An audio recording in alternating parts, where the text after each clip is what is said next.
Welcome once again to another edition of Practical Assertion. Twice in my life I have experienced an event that caused me to think back on what it must have been like to be a captive or slave during very dark times. The first such event happened when I was blessed to be able to take part in a mission trip to Ghana, Africa. On this trip I visited the city of Accra, where there sits on the beach Cape Coast Castle. This castle was the holding place where the captives who would later become slaves were held awaiting ships that would transport/kidnap them. I've mentioned this before, where I recall going down to the dungeon where my ancestors were shackled and stacked on top of other captives in deplorable conditions.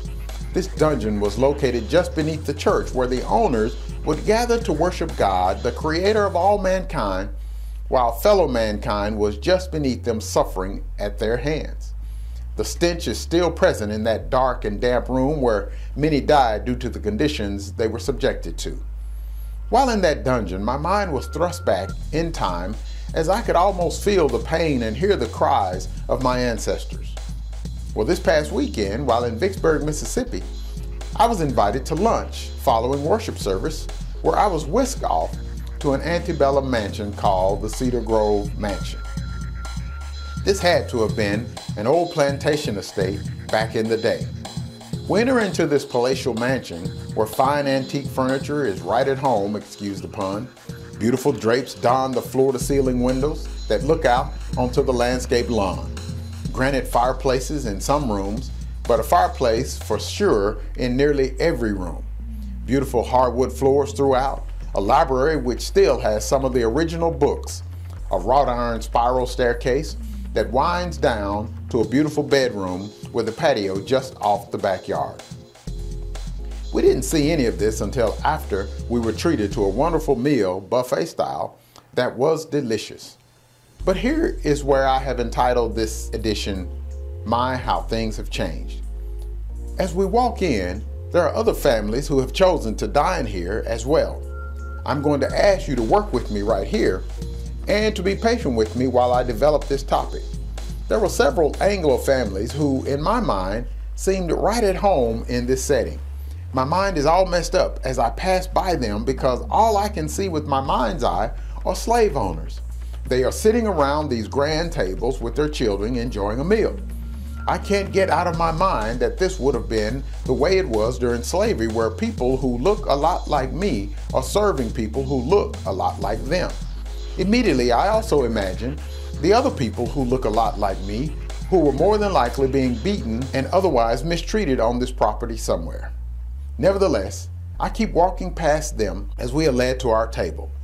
Then, all of a sudden, my mind is comforted with the thought, my, how things have changed. Because rather than having to serve in this place, I am being served here.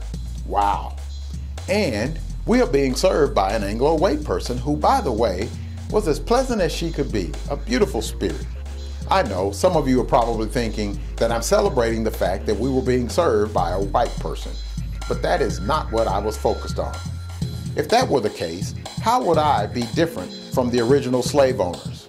No, that was not my point at all. It was the fact that people like me, who at one time were relegated to serve here, were now allowed to eat here with the same dignity as everybody else. My, how things have changed. I guess Sam Cooke was right when he said a change is going to come. In fact, the change has come.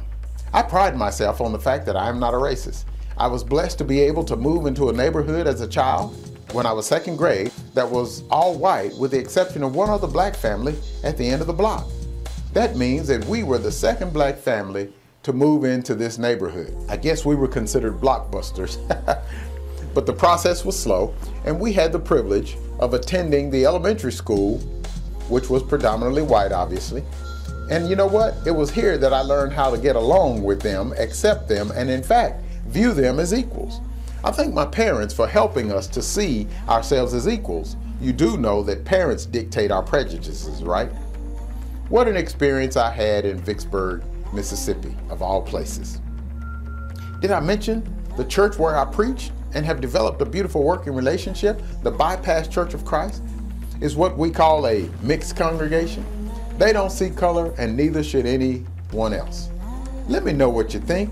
Like us on Facebook, share this with everyone you know. And by the way, if you're ever in Vicksburg, Mississippi, visit the Bypass Church of Christ and tell them Brother Bradley sent you. And we'll look forward to seeing you again next week for another edition of Practical Assertion. Take care.